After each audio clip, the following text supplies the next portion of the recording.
नमस्ते। कक्षा 7 पाठ क्रमांक 9 हमारी बहन महादेवी। महादेवी वर्मा छायावादी युग की कवित्री रही हैं। इन्हें आधुनिक युग के मीरा के नाम से भी जाना जाता है। सावित्री देवी ने उनके बारे में बताया है, हिंदी साहित्य की सेवा में तत्पर लगी रहने वाली लेखिका और कवित्री महादेवी वर्मा की कुछ याद दिलाती है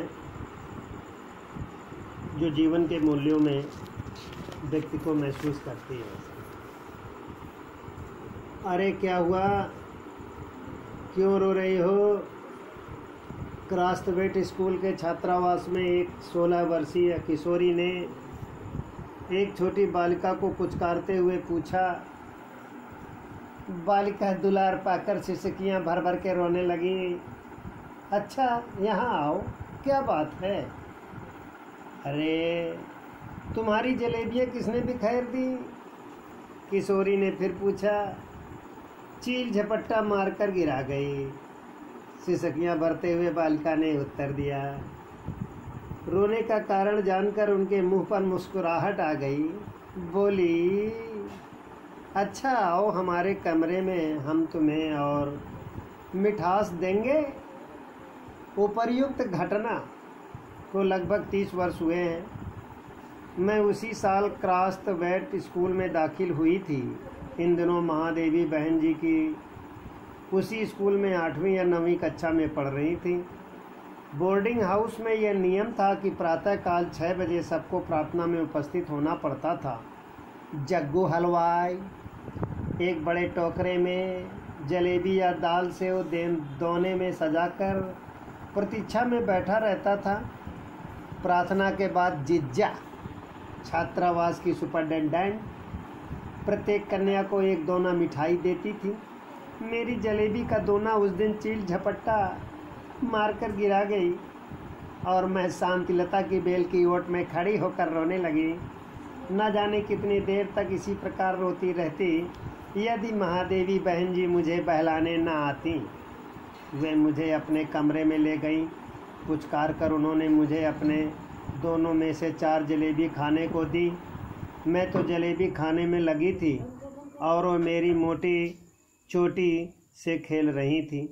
उन्होंने मेरी चोटी को दबाते हुए पूछा, तुम इतने लंबे बाल कैसे संभालती हो? कौन तुम्हारी चोटी गूंथता है? मैंने कहा, हम दोनों बहनें एक दूसरे की चोटी गूंथ देती हैं। क्या तुम्हारे कोई बड़ी बहन भी है? उन्होंने पूछा। जलेबी कुतरते हुए मैंने उत्तर दिया, नहीं, छोटी बहन है।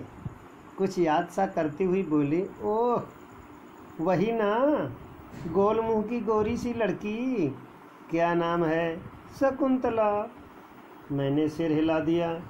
जलेबी का रस मेरे फ्राक पर गिर गया।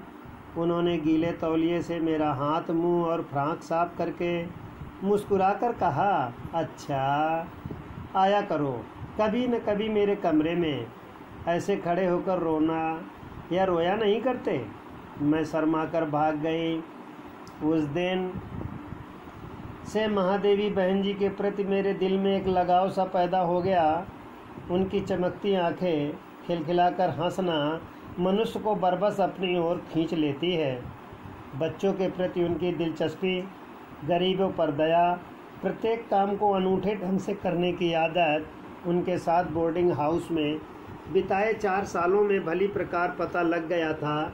जहाँ 4 बच्चे मिलकर खेलते झगड़ते हो, वे दूर खड़ी होकर उनकी बातचीत की भाव भंगिमाओं का अध्ययन सा करने के लिए रुक जाती। महादेवी कहती, भाई जरा देखो तो इन बच्चे भी खूब हैं, उनकी आंखें कैसी लगती हैं, अभी भी रो रहे हैं, अभी हंस देंगे, उधर लड़े और इधर फिर खेल हेल मेल हो जाए।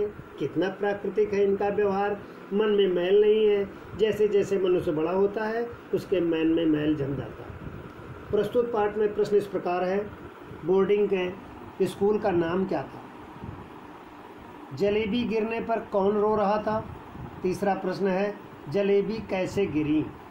चौथा प्रश्न है, कि लड़की का नाम शकुंतला किसने बताया। प्रश्न नंबर 5 है कि उनकी व्यवहार से वो कैसे दिखती थी। मनुष्य बड़ा होता है तो क्या हो जाता है। अगला प्रश्न है महादेवी का व्यक्तित्व वर्णन कीजिए। अतः बालक प्रश्नोत्तर लिखेंगे।